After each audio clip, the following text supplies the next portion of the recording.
Hi everyone, I wanted to make just a quick video because I know I can't be there in person at the time of watching this, just to kind of help bridge where we're at here, what we need to know, and what we're going to look at in the next video. So right now we've done an example we looked at using our elimination method, and we've done one using Gaussian elimination over here on this side as well.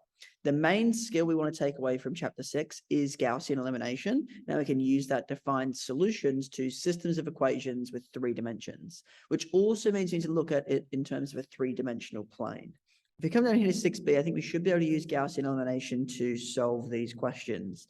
I really want you guys just to have a chance trying to put this whole thing together.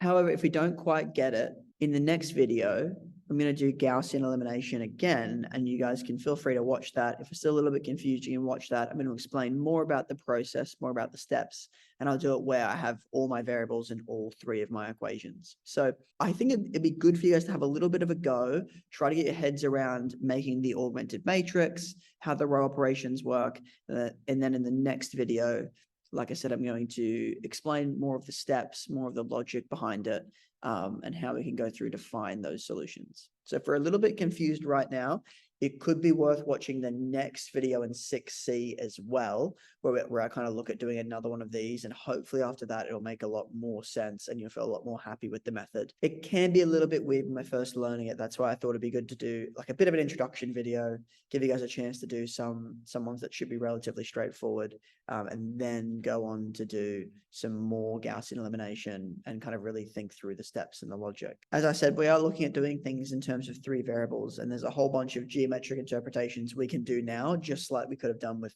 2 dimensions. We can now do those in 3 dimensions as well.